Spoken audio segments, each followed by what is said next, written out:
I am here with the one and only Erika Jayne. Erika, okay, so I'm looking around. We got lights, we got a stage. I feel like you should be performing instead of interviewing. Well, I would love to be. I would love to be performing. Blonde bombshell singer. It's expensive to be mad. And a controversy magnet reality star. Erika says she wants me to eviscerate you today. Very few housewives have dealt with more drama and headlines than Erika. Housewives of Beverly Hills star Erika Jayne. Celebrity attorney Tom Girardi. This story was a nuclear explosion. Whether it's her estranged husband's upcoming $15 million fraud case or the backstage fiasco surrounding her Vegas show. I don't think we can do it. Why? No one was killing it, including you. When you were shooting this, what was going on with the case? Like what was the time period Just of this? as it's shown. I mean, the competency hearing and the run up to that, and you see the public defender come to the door and ask me, you know, could I help? And these things were really happening at the same time. There was a lot of outside noise. You would love to be able to give your full attention to your creative project, right? But I had these outside voices and these outside problems that were just digging at me that made it that much harder to focus. And also stole a lot of the joy of being in the creative process. And cameras, you know, filming it also is another layer because it's tough. Yeah. And from so many years of being on Housewives, you know that everything is being captured. Yeah. So if I was getting a little flustered, I was like, no.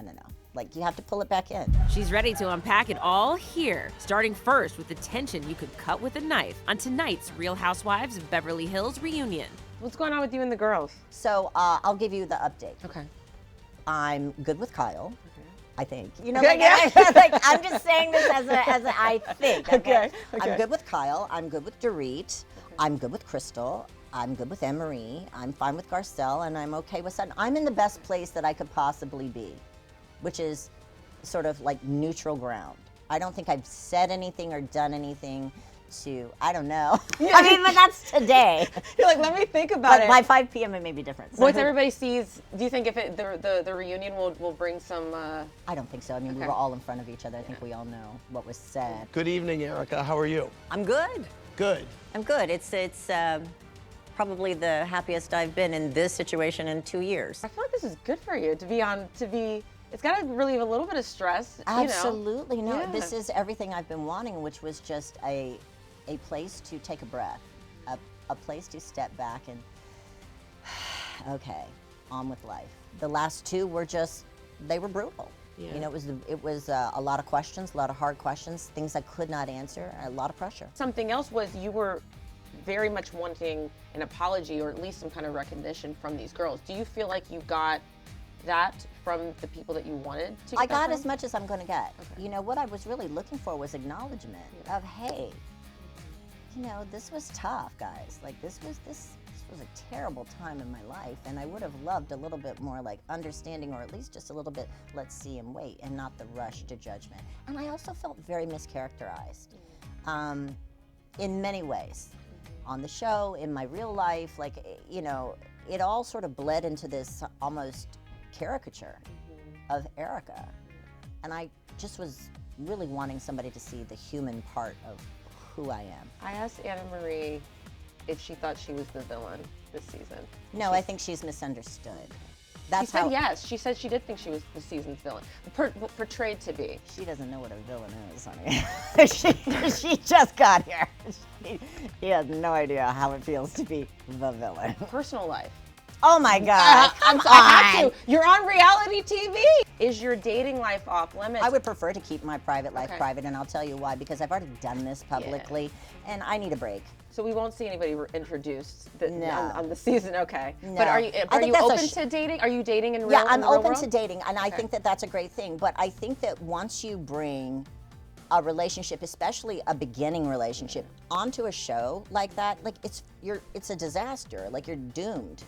Even the best of marriages cannot survive reality TV shows. Kyle.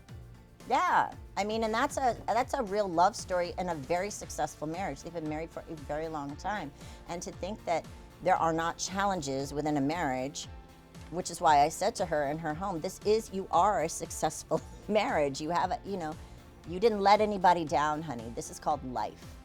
And marriage is a very tough place. Were there signs of it? I was so wrapped up in my own disaster that I truthfully could not see anything. Erika, why did it take you so long? The real-life legal drama surrounding her husband's fraud case led Erika to come face-to-face with his alleged victims on Hulu's The Housewife and the Hustler 2, The Reckoning. I'm at sort of a loss for what to say. You went and sat with the victims. This is a long, convoluted story with many layers, and we have to just let the process ride. You can't rush to judgment when we don't have all of the information. Nothing is making me happy. And on March 6th, Erika's two-part Bravo docuseries, Erika Jayne, Bet It All on Blonde, might show the reality star at her most vulnerable. I know what my problem is. We're over budget. Tom's behavior was bad for 3 years. The this man did, the fallout is great. It's a rare look at the problems behind the scenes of her Vegas residency as her life was seemingly falling apart. Having this doc come out is a big deal for me. And having completed the residency and having come so far from all of the personal challenges, divorce, fallout, it's been a long road, but it was worth it. I liked the vulnerability, and I liked seeing you talk about things that we haven't seen you discuss. That's what I wanted to happen. I remember when the announcement was made, okay, Erika Jayne is getting a residency. Yeah. Right? What was that moment like, knowing how things have been for you over the past few years? Truthfully, there was a moment of disbelief. How could this be happening? Because it happened so quickly and so like almost naturally that I thought something good is happening instead of something bad. Yeah. And there was a moment I thought, is this real? And it was. Yeah. And so it was a really nice break from a very long, dark period. Where do you see yourself in those 2016, 2017, 2018, and then trying to be back in that space? A good question, because I would stand on the side of the stage and I would look at the content and I thought, where is that girl? Where is that woman that was able to be so free and so confident?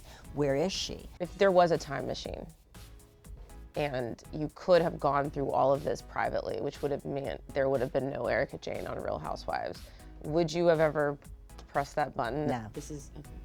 No, and it's interesting because at the end of the reunion, I think, Andy asks us, like, kind of your final thoughts, and I thought, and I said something like this, I can't quite remember, but it was something like, if I had to go through all of that stuff to get to kind of who I am today and where I sit, and the things that I've been able to overcome and move forward from, it was worth it.